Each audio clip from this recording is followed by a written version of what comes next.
Wassalatu wassalamu ala asrafil anbiya'i wal mursalin wa ala alihi wa sahbihi ajma'in, amma ba'du. Rabbi shrah li sadri wa yassir li amri wa hlul 'uqdatam min lisani yafqahu qawli. Rabbi shrah li sadri wa yassir li amri wa hlul 'uqdatam min lisani yafqahu qawli. Rabbi shrah li sadri wa yassir li amri bi jahi Muhammadin sallallahu alaihi wasallam ila hadratil Mustafa Rasulillah sallallahu alaihi wasallam. Al-Fatihah. A'udzu billahi minasy syaithanir rajim. Bismillahirrahmanirrahim. Alhamdulillahi rabbil alamin arrahmanir rahim maliki yaumiddin. Iyyaka na'budu wa iyyaka nasta'in. Ihdinas siratal mustaqim. Siratal ladzina an'amta 'alaihim ghairil maghdubi 'alaihim waladdallin.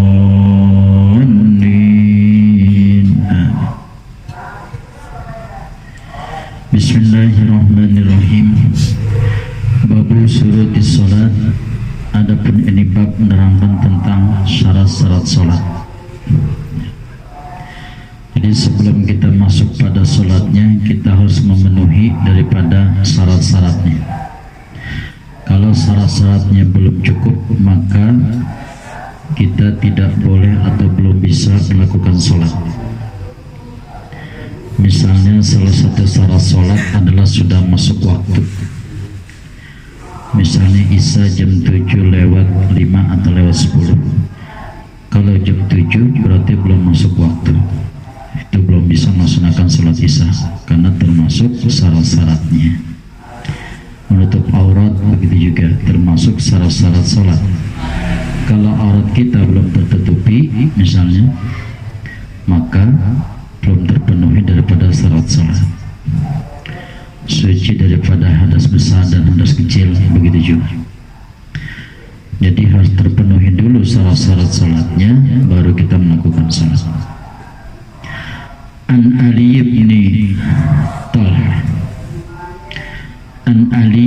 Talha radhiyallahu anhu qala Rasulullah sallallahu alaihi wasallam, iza qasa ahadukum bis salati falyansarif wal yatawadda wal yu'idis salata. Rahul khamsah wa sahih Ibnu Hibban. Dari Ali bin Talha telah bersabda Rasulullah sallallahu alaihi wasallam, idza basa ahadukum bis shalah, apabila keluar angin kentut salah seorang di antara kamu pada waktu sholat, palian sorib, maka hendaklah berpaling atau meninggalkan daripada itu sholat, wal yatawaddo, lalu berwudu, wal yu'idis shalah, lalu kembali mengulangi sholat. Jadi keluar angin atau kentut karena merupakan salah satu yang membatalkan wudu. Berarti kalau sudah batal wudu, sudah tidak suci hadas kecil lagi, maka dia harus berwudu, diulang itu wudu.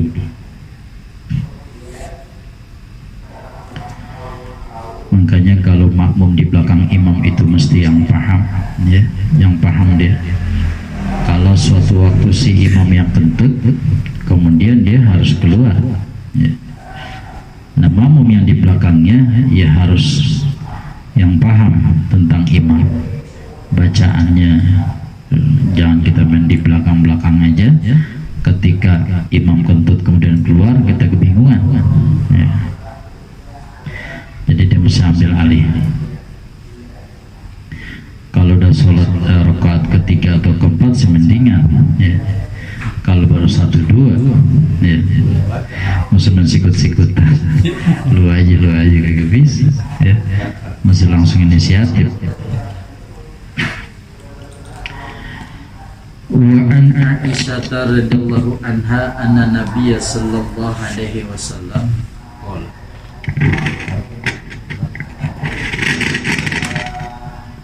la yaqbalullahu salatal haidi illa bi khimarin. Rahul khamsatu illa Nasa'i wa Sahih Ibnu Huzaimah. Dan dari Aisyah radhiyallahu anha bahwasanya Nabi sallallahu alaihi wasallam bersabda, la yaqbalullahu salatal haidi illa bi khimarin. Tidaklah diterima oleh Allah Subhanahu wa taala akan salat seorang wanita yang dewasa illa bi khimarin, kecuali dengan memakai kerudung atau sesuatu yang menutupi daripada kepala dan lehernya. Bagian atasnya mesti tertutup kecuali bagian muka atau bagian wajah. Al-Khamsa illa Nasa'i, hadis riwayat Imam yang 5 kecuali Imam Nasa'i, wa Sahih Ibnu Huzaimah, dan disahkan oleh Imam Ibnu Huzaimah. Jadi harus ketutup tuh, rambutnya jangan sampai kelihatan ya. Kalau bermasalah zaman sekarang kadang-kadang mau kena itu terlalu tipis ya, kadang-kadang begitu terlalu tipis sama juga bohong ya.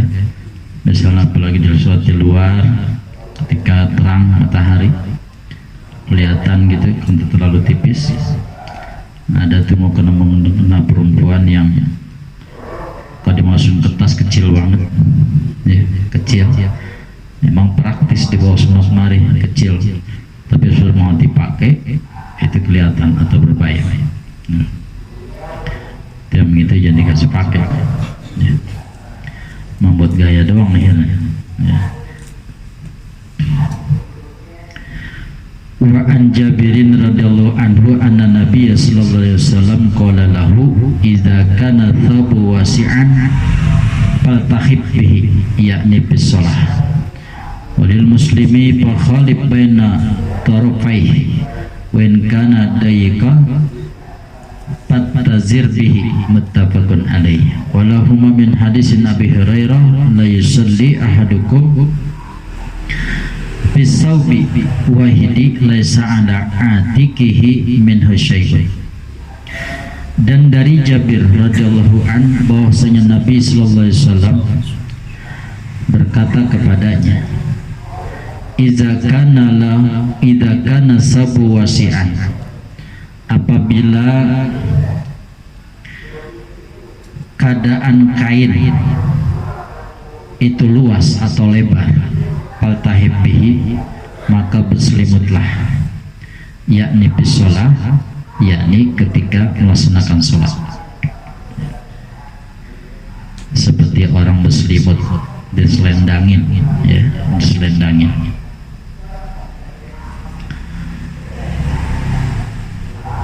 Kalau pakai sorban tuh, kalau bersolat kagak begini ya, dilebarin atau segitiga, lalu di kebelakangin, kemudian ujung-ujungnya di selempangin atau itu. Wali muslimin, dan bagi imam muslim, wa khalif baina tarafai, maka berselempanglah di antara dua ujungnya. Pernah nggak lihat orang sholat di kagak pakai baju ya, tapi memakai kain atau seperti sorban yang besar, lalu dilipat tuh badannya. Tadi yang pertama dikatakan seperti orang berselimut. Kalau yang satu lagi bagi bagi muslim berselempang di antara dua ujungnya ya. Kemudian ditarik kemari, tarik kemari. Jadi dia nggak pakai baju ya, dia pakai kain seperti sorban. Wa in kana dayikan fatazir bihi, muttafaqun alaihi. Dan jika kainnya itu sempit, maka berkainlah dengannya. Kalau sempit maka seperti memakai kain. Muttafaqun alaihi. Walahuma min hadis Abu Hurairah, dan bagi keduanya, bagi Imam Bukhari Muslim, dari hadis Abu Hurairah radhiyallahu an, la yusalli ahadukum bis sawbil wahidi la sa'alati atikihi minhu syai'un. Janganlah salat salah seorang di antara kamu pada selembar kain dengan memakai selembar kain yang tidak ada laisa ala atikihi minhu syai'un, yang tidak ada atas bahunya itu menutupi, ya, daripada itu kainnya. Jadi terlalu sempit, terlalu kecil, ya. Kalau bisa ditutupin, ya. Kalau bisa ditutupin. Kalau cuman nutupin pusar amba dengkul sih, kalau buat laki-laki sah aja, ya, daripada pusar dan dengkul auratnya, dengkulnya agak ke bawah, karena suatu waktu misalnya ruku atau sujud bisa ketarik. Tapi kalau seandainya masih ada pakaian yang lain, ya kagak boleh gitu begitu, ya, secara adab nggak dapat, takzimnya nggak dapat, kecuali memang kita dalam keadaan jauh, misalnya tersesat di hutan, ya, bajunya pada hilang, misalnya tasnya hilang, cuman ada selembar baju, ya, kita akal-akalin seperti itu boleh. Wa an Ummi Salamah radhiyallahu anha annaha salatin Nabi sallallahu alaihi wasallam atusallil mar'atu bi dir'in wa khimarin bi ghairi izar qala idza kana dir'u sabiqan yughatti zuhura qadamaiha arajahu Abu Dawud wa sahu a'immatu waqfah. Dari Ummi Salamah radhiyallahu anha bahwasanya dia bertanya kepada Nabi sallallahu alaihi wasallam. Apa pertanyaannya? Atusalliya mar'atu bidir'i wa himari bigari izar. Apakah salat seorang perempuan memakai baju panjang dan kerudung bigari izarin, tanpa memakai kain, itu boleh? Ya. Dia memakai baju panjang dan kerudung tapi nggak memakai kain. Qala, kata Nabi, idza kana dir'u sabiqan yughatti zuhura qadamaiha. Kata Nabi, boleh apabila keadaan baju panjang tadi yang lebar kemudian menutupi daripada bagian atas dua telapak kakinya. Boleh, tapi dengan syarat baju panjang itu menutupi sampai dua telapak kaki bagian atas, ya. Kalau pakai kain kan memang jelas menutupi, jadi dua, atas sama bawah, kayak mau kena gitu. Kalau ini cuman bagian atas doang, ya. Misalnya dicari-cari nggak ketemu, atau misalnya kotor kena najis, yang lain kagak ada lagi. Kata Nabi, kalau seandainya baju yang panjang itu lebar kemudian menutupi daripada bagian atas dua telapak kakinya, ya, bagian punggungnya, maka itu boleh. Tapi kalau seandainya sampai gantung di bagian mata kaki, nah itu nggak boleh.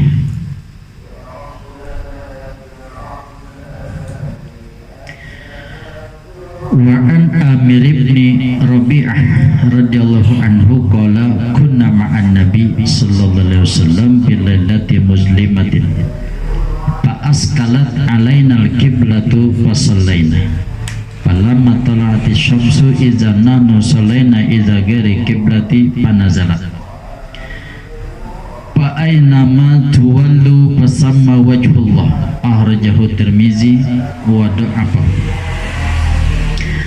Dan dari Amir bin Rabi'ah radhiyallahu anhu telah berkata, kunna ma'an Nabi sallallahu alaihi wasallam, adalah kami bersama Nabi sallallahu alaihi wasallam fi lailati muslimah, pada satu malam yang gelap. Jadi sama sama sekali memang gelap, kagak ada lampu atau cahaya apapun. Fa askalat alainal kiblatu fasolaina, maka kami susah untuk menentukan atau mencari arah kiblat. Arah kiblatnya nggak ketahuan karena sama sekali gelap. Fasolaina, maka kami sholat. Falamma tola'atis syamsu, maka tatkala terbit matahari, idza nahnu sholaina ila ghairi kiblat, ternyata kami sholat arahnya bukan ke arah kiblat tapi ke arah selain kiblat. Panazalat, maka turun ayat Al-Quran, fa'aina majuwalu fasama wajhullah, maka kemana saja kamu menghadap, kemana saja kalian menghadap, fasama wajhullah, maka di situ ada keredaan Allah. Dalam waktu-waktu tertentu, ya, waktu-waktu seperti itu boleh. Misalnya kita tersesat di hutan, alat untuk menentukan kiblat itu nggak ada, ya. Waktu mungkin mendung, nggak ketahuan. Ya udah, kita sholat aja. Yang penting kita niatnya udah menghadap ke arah kiblat, ya. Kalau secara ain, secara arahnya kita memang kurang pas mungkin karena kita nggak tahu, ya. Tapi secara niatnya kita sudah menghadap kiblat, itu boleh. Jangan kita cari-cari, pokoknya cari dulu dah, mau cari orang dulu, nanya nih mana kiblat, akhirnya waktunya keburu habis, ya. Di sini kejadian atau ada kisah Nabi waktu itu sangat gelap, akhirnya sholat, ternyata pas matahari terbit baru kelihatan, oh ternyata kita salah arah kiblat.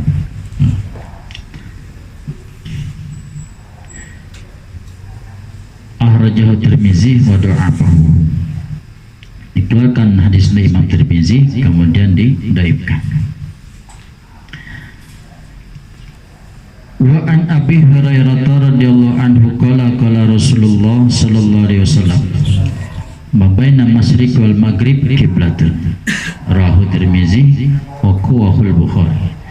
Dan dari Abi Hurairah radhiyallahu anhu telah berkata, bersabda Rasulullah sallallahu alaihi wasallam, kata Nabi, mabaina masyriq wal maghrib kiblat, sesuatu yang ada di antara timur dan barat adalah kiblat. Rahu Tirmizi wa qawahul Bukhari, hadis riwayat Imam Tirmizi dan dikuatkan oleh Imam Bukhari. Ini hadis menunjukkan dalil kalau kita dalam suatu saat, suatu keadaan yang susah menentukan arah kiblat, boleh kita melakukan sholat, ya. Pokoknya niat kita ke arah kiblat, walaupun kita belum pasti apakah kita menghadap kiblat atau bukan, ya. Pada suatu keadaan tertentu, ya. Kalau kita berada di suatu keadaan yang biasa, nggak boleh, nggak boleh. Ada musola kita tahu, ada masjid kita tahu, kita mau sembarangan aja nggak bisa, ya. Karena salah satu syaratnya adalah menghadap kiblat. Kecuali tadi dalam keadaan gelap atau dalam keadaan kita berada tempat yang asing, sementara waktu sudah picik, misalnya kita nggak keburu kalau pakai nyari-nyari orang untuk nanya kemana arah kiblat, ya kita sholat aja. Kadang-kadang kita keder, ya.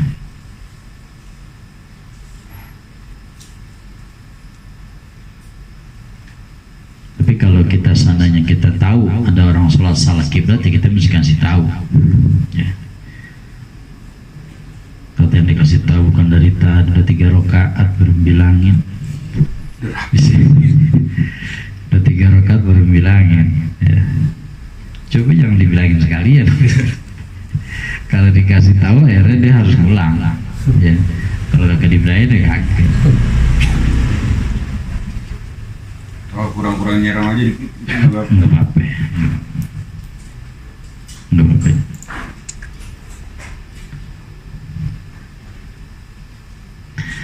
Wa an Amir ibn Rabi'ah radhiyallahu anhu qala ra'aitu Rasulullah sallallahu alaihi wasallam yusalli ala rahilatihi haitsu tawajjahat bihi, muttafaqun alaih. Dan dari Amir bin Rabi'ah radhiyallahu anhu telah berkata, ra'aitu Rasulullah sallallahu alaihi wasallam, aku melihat Rasul sallallahu alaihi wasallam yusalli ala rahilatihi.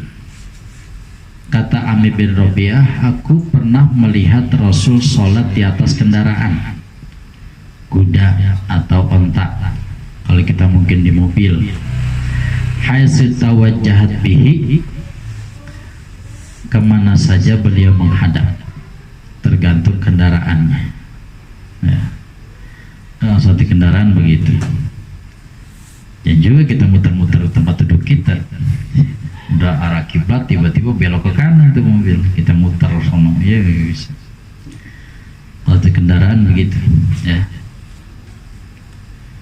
Tapi usahakan ketika kita takbir, kendaraan atau mobil itu dalam keadaan menghadap kiblat.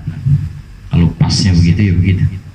Pas kita takbir, pas ke sonanya ya udah, dia mau belok kemana ya udah, kita udah sholat aja, udah sholat. Ya.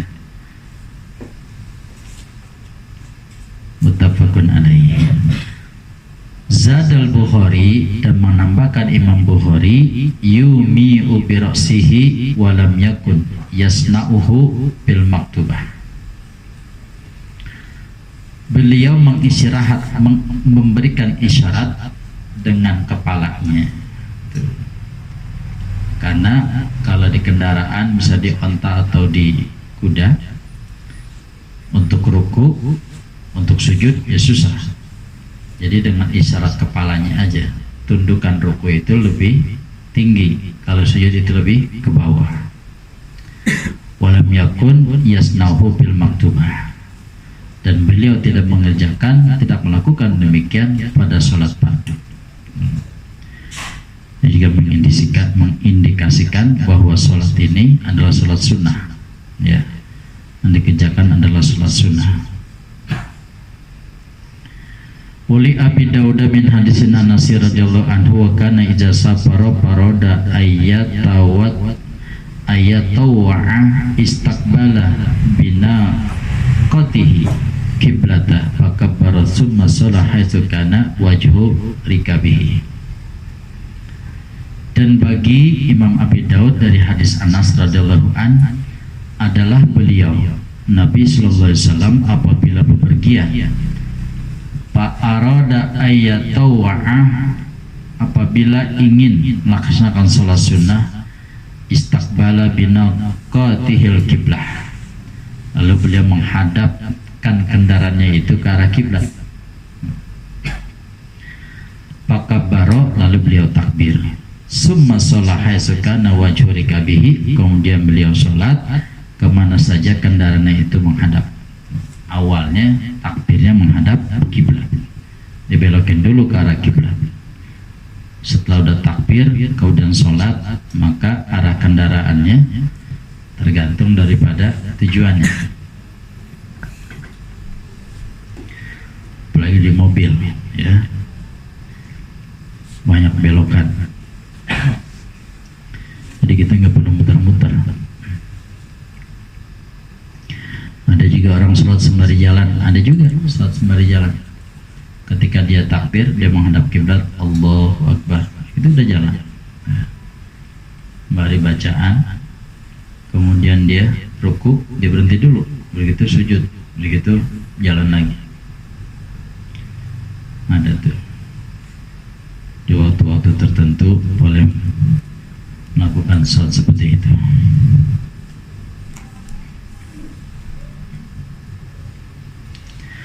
Wa an Abi Sa'idin Al-Khudri radhiyallahu an anna Nabiy sallallahu alaihi wasallam qala al-ardu kulluha masjidun illal maqbarah wal hamam. Dari Abi Sa'id Al-Khudri radhiyallahu an bahwasanya Nabi sallallahu alaihi wasallam bersabda, bumi seluruhnya adalah masjid atau tempat sholat. Bumi seluruhnya adalah boleh jadikan tempat sholat. Illal maqbarah, kecuali kuburan, wal hamam, dan juga kamar mandi. Rahu Tirmizi ulahu illah, hadis riwayat Imam Tirmizi, dan baginya ada cacat. Kecuali makbarah atau kuburan, persis di atas kuburan kita sholat, ya. Atau wal hamam, atau tempat mandi, itu nggak boleh. Selebihnya boleh. Wa an ibni Umar radhiyallahu anhuma anna Nabiy sallallahu alaihi wasallam naha ayyusalla bi sab'i mawatina mizbalah wal majzarah wal maqbarah wa qari'atit tariq wal hammami wa ma'atinil ibil wa fawqa zahri baitillahi ta'ala. Rawahu Tirmizi du'afa. Dari Ibnu Umar radhiyallahu anhuma bahwasanya Nabi sallallahu alaihi wasallam naha telah melarang ayyusalla fi sab'i mawatin, telah melarang salat pada 7 tempat. Yang pertama al-mizbalah, yang pertama adalah tempat sampah atau tempat yang kotor. Yang kedua wal majzarah, tempat penyembelihan hewan, karena banyak najis di situ, ada darah, ada kotoran. Wal maqbarah, yang ketiga adalah kuburan. Wa qari'atit tariq, kemudian di tengah jalan, di tengah jalanan tempat orang lewat juga gak boleh karena mengganggu daripada orang yang lewat. Wal hamami, kemudian kamar mandi. Wa ma'atini ibil, kemudian tempat penambatan onta, tempat nyangcang onta ya, zaman dulu mungkin banyak ada tempat-tempatnya, persinggahan ke parkiran gitu, tempat istirahat. Bisa jadi di situ ada kencingnya, ada tainya, daripada itu onta, jadi nggak boleh di situ. Yang ketujuh wa fawqa zahri baitillahi ta'ala, di atas punggung Baitullah, di atas punggung Ka'bah, di atasnya nggak boleh. Rawahu Tirmizi du'afahu, hadis riwayat Imam Tirmizi kemudian dilemahkannya. Kalau di tempat kuburan itu gimana itu maksudnya? Di kuburannya itu di Kalau pakai apa namanya? kalau kebalik boleh. Ini yang langsung kan ya? Langsung di atas kuburan itu. Wan Abi Marsadi Al-Ghanawi radhiyallahu an qala sami'tu Rasulullah sallallahu alaihi wasallam yaqul la tusallu ilal kuburi wa la tajlisu 'alaiha. Rawahu Muslim. Dari Abi Marsad Al-Ghanawi radhiyallahu an telah berkata, aku mendengar Rasulullah sallallahu alaihi wasallam berkata, la tusallu ilal kuburi, janganlah kamu salat menghadap kubur, menghadap satu kubur ya, kubur yang tertentu misalnya. Jadi kalau sholat menghadap kubur itu, jadi kita niatkan sholat menghadap kiblat, bukan menghadap ke kubur. Wala tajlisu 'alaiha, dan jangan juga kalian duduk di atas kubur, duduk di atas kubur ya. Rawahu Muslim, hadis riwayat Imam Muslim. Wan Abi Sa'idin radhiyallahu anhu qala qala Rasulullah sallallahu alaihi wasallam idza jaa ahadukumul masjida falyanzur fa in ra'a bi na'laihi azza aw qazara falyam sashu wal yusalli bihima. Akhrajahu Abu Daud wa Sahih Ibnu Huzaimah. Dan dari Abi Sa'id radhiyallahu an telah berkata, bersabda Rasulullah sallallahu alaihi wasallam, iza jaa ahadukumul masjid falyanzur, apabila datang salah seorang di antara kamu ke masjid, falyanzur, maka perhatikanlah. Kalau kita datang ke masjid maka perhatikan. Fa in ra'a bi na'laihi azza, maka jika kamu melihat pada sendal kamu itu ada kotoran, au kozaran, atau sesuatu yang tidak bersih, pokoknya bentuknya kotoran apalagi najis, faliyam sasu, maka bersihkanlah ya, dibersihkan. wal yusalli bihima, lalu sholat boleh dengan memakai keduanya. Kalau dulu itu asalnya masjid itu cuma dibatasi tembok, ya. Bawahnya juga belum ada ubin. Zaman-zaman dulu begitu, zaman-zaman Nabi begitu. Jadi cuma dibatasi tembok aja kalau itu tempat sholat. Kemudian di atasnya dipakai berarak korma. Kalau bawahnya masih seperti ada pasir. Jadi boleh menggunakan itu 2 sendal ketika sholat, tapi sendalnya diperhatikan dulu ada kotoran apa kagak sebelum masuk area itu masjid. Kalau sekarang beda, ya, kita lepas itu 2 sendal, ya, kemudian kita masuk dalam keadaan suci. Al-Rajahu Abu Dawud wa Sahu Ibnu Huzaimah, dikeluarkan hadis Imam Abu Dawud dan disahkan oleh Ibnu Huzaimah. Nah, gimana? Cukup dah. Oh, cukup. Oh, di sini pas di ujung nih, Mas. Kalau di kitabnya. Pas benar. Oh, pas juga. Iya. Pas.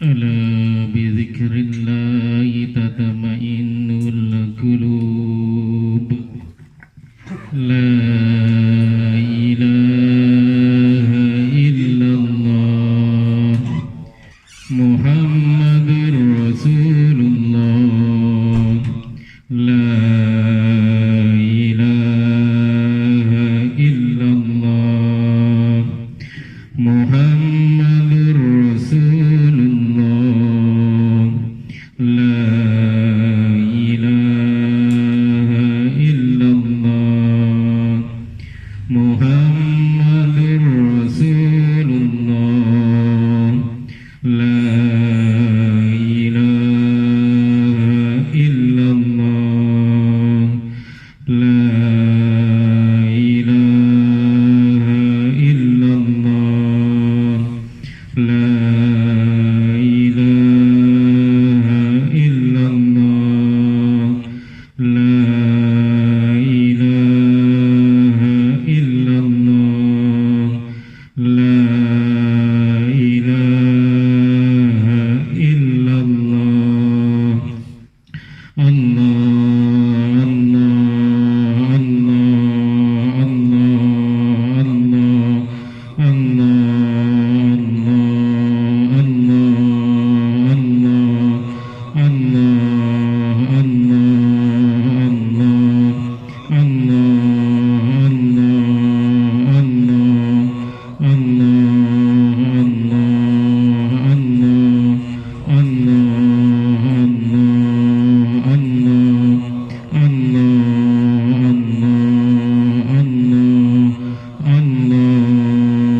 الله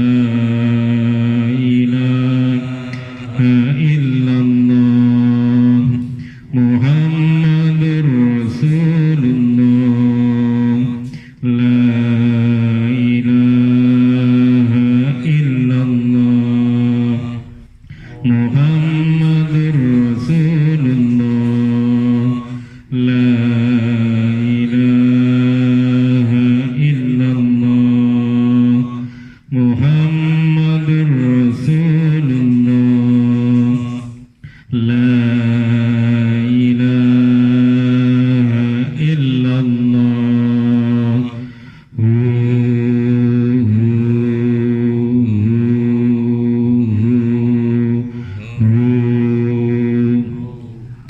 الفاتحة إلى روح سيدنا رسول الله محمد بن عبد الله وآله وأصحابه ومن والاه وجميع أولياء الله وأصفياء الله خصوصا ساداتنا العلويين وأولياء الكون أجمعين ثم إلى أرواح مساجد الذكر والتوحيد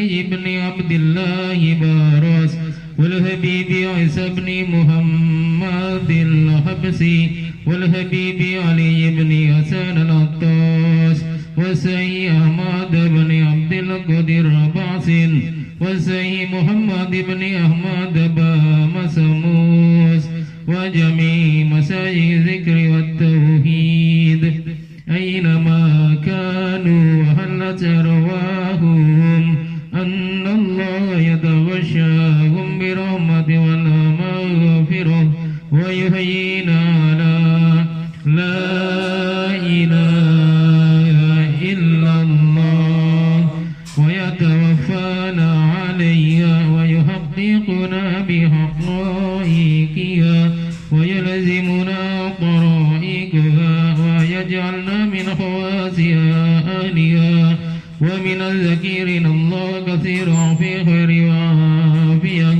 وإلى حضرة النبي محمد صلى الله عليه وآله وسلم الفاتحة.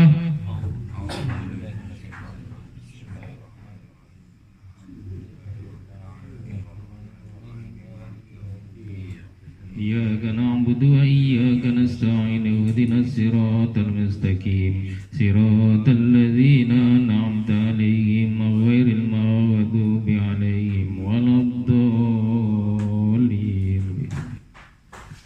الحمد لله غفور للعبد ذي الغرور والفرد في الأمور وحماقة الهبور وصلاة الله دواما وسلامه تماما وعلى من يجي إماما ولأنبياء ختاما وعلى الآل الكرام وصحبك النجوم في قدوة المرام للعرب والعجم. يا ربنا اعترفنا بأننا اقترفنا وإننا أسرفنا وعلى لظى أسرفنا وتب علينا توبة تغسل كل هوبة واستر لنا العورات وآمن الرعاة واغفر لوالدينا ربي ومولودينا والأهل والإخوان وسائر الأحلان وكل ذي محبة أو جيرة أو صحبة والمسلمين أجمعين. آمين ربي أسمع فضلا وجودا منا باكتساب منا بالمصطفى الرسول نرضى بكل سول صلى وسلم ربي عليه عد الحب والآله وصحبه عداد تشخيص